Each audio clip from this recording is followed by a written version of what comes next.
Hi, folks. Welcome back for today's edition of Notre Dame Daily.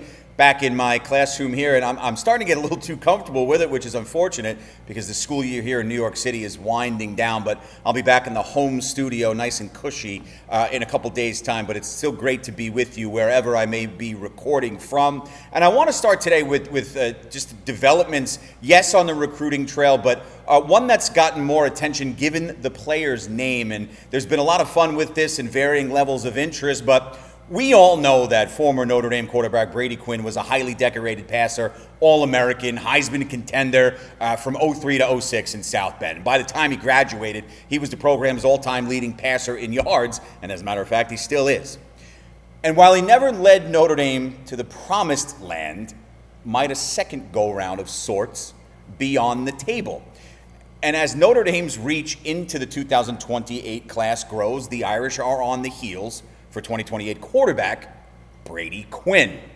No relation, though he is one of the best passers in his class.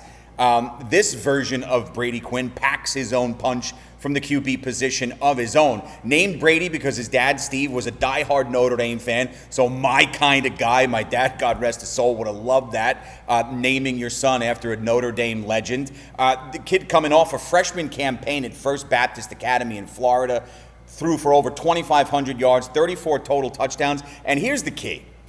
You love the athleticism, you love the numbers, you love the pop on the release. The film's out there, you can watch it for yourselves. And after a freshman campaign, you know he's going to get bigger and stronger and be able to stretch that field. But from an academics perspective, yes, God forbid we say that. Obviously, academics are important. Doing all of that, putting up all of those numbers, the grind being a high school varsity athlete, 4.0 GPA. So that's a nice marriage combo to have when you're looking at a school like the University of Notre Dame. Oh, by the way, the kid can ball. So when you have those two aspects lining up nicely, and then you bring Quinn to campus earlier in the week, the coaching staff sort of starts to feel the same here, where I know we're down the road here, but we might have the potential for a pretty damn good marriage coming up as we continue to work our way around this 28 recruiting class. And this is a kid, by the way, after a freshman campaign, already has offers that include the likes of Ole Miss, Louisville, Miami, Nebraska.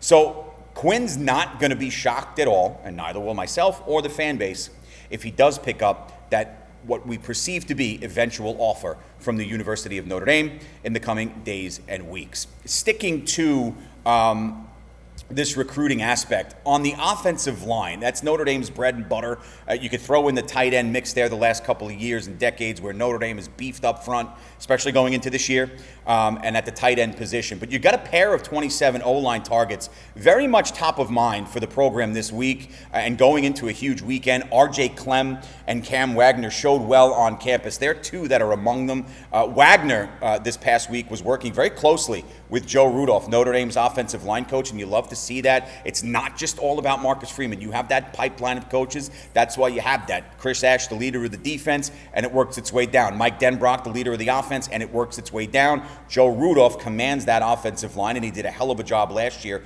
molding that group, so much so that it's being tabbed as the nation's best heading into what will be a big campaign for Notre Dame. But Wagner's the four-star, got one-on-one time with Coach Rudolph. St. Joseph Ogden in Illinois.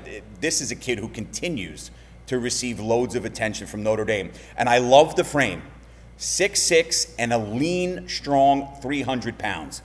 That's a dude, all right? And he's got the look of a Notre Dame offensive lineman. From his footwork, his poise and strength and leverage. Wagner, he's got already offers from the Irish, Indiana, Iowa, Louisville, Ohio State, Penn State, and a half a dozen others. You can't convince me that he would not be another quintessential fit up front if he ultimately decides to come to South Bend. And while Wagner was on point at the aforementioned Irish invasion, working with Coach Rudolph, Clem was a participant in Notre Dame's recent O-line camp this week, and he said on his X account shortly after that he had a, quote, blast at the camp, calling it a, quote, awesome place. I would agree. I've been there many times, as many of you have been. A three-sport athlete, and this is what you love in today's athletics world, the ability to not just play both sides of the line, but have that aspect of playing other sports. Football, basketball, track. Does it all at Logansport High in Indiana.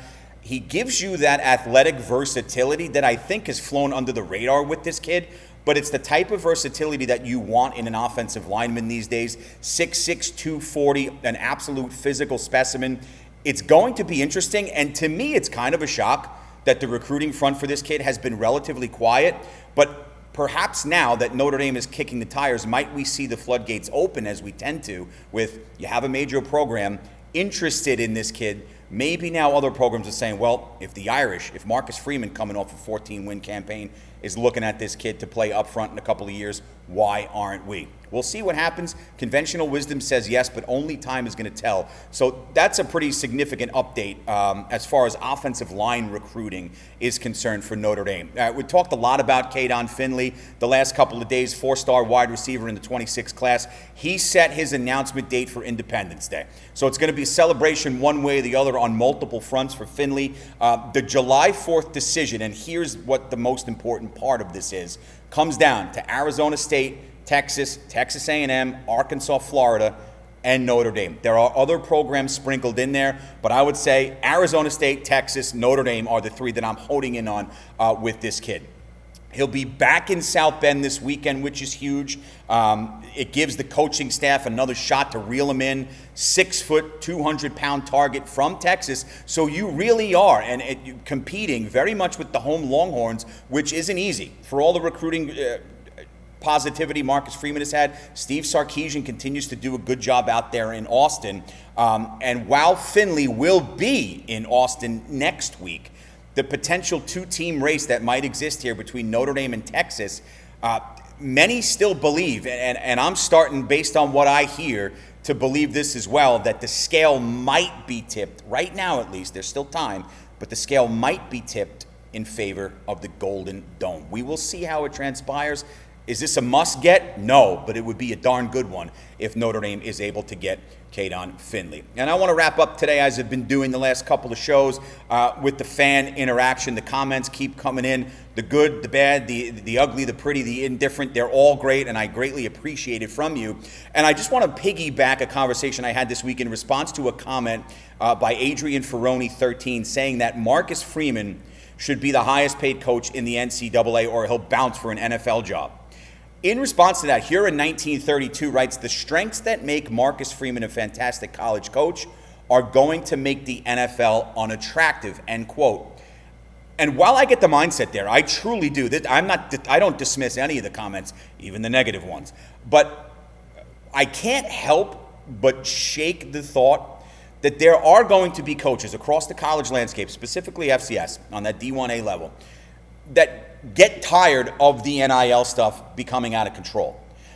And I know that the NFL is a money business as well, but I still think deep down that the opportunity to run an NFL team from the sidelines is generally always going to be attractive. It's just my 2 cents. It doesn't make me right, and I know we all hope, regardless, that Marcus Freeman is here for many, many years to come. But given what he's done and the progression in his career, and some coaches are more in love with the NIL aspect than others. That's just the nature of the beast, just like fans are different sides of the aisle with how NIL is. I mean, I could talk ad nauseum about my beliefs on NIL, and there will be a time and a place for that. But to me, and while I'm not dismissive of that comment, I do think that the NFL opportunity is always going to be of interest because it's the National Football League. Steve Hogan, 7843, says, quote, great analysis, end quote, concerning the Irish losing out on Alistair Vallejo and Mikhail Blade to Michigan in what was basically a 36-hour span.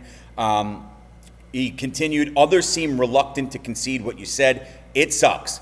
Double sucks we lost into a justly hated rival, exclamation point. And you know, I said it, and I agree, buddy, but I also noted it does not in any way diminish what the staff has done on recruiting in the class of 2026. And just as an aside to that, and I probably should have said this the other day, when you're breaking down Notre Dame losing Vallejo and Blade, I am still not all that comfortable in being dedicated to the idea that Notre Dame was hot on the heels of Blade the last couple of weeks, as many thought they might have been. Sure, it's a huge get for Michigan as they try to rebrand this thing under Coach Moore.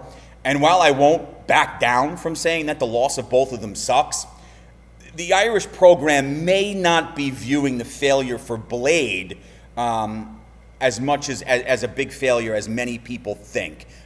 So that's something I was kind of thinking of the other day, and Steve's comment kind of made that ring the bell a little bit. It seemed that the recruiting pulled back a little bit in that regard, while they were more the focus on Vallejo, which does burn. But you want both. You didn't get either one of them. Vallejo might have been more realistic, and I don't know, as much as it does, quote unquote, suck, that the burn with losing Mikhail Blade is going to last all that long. You hope he has a great career, but you would have liked to have seen it with the blue and gold instead of So there you have it. That's today's show. I continue to thank you for all the fan interaction. Keep it coming. The subscriptions, the interactions, right? The commentary. I hope you're enjoying it as much as I am bringing it to you each and every day here on Notre Dame Daily. Have a great rest of your day. And as always, go Irish.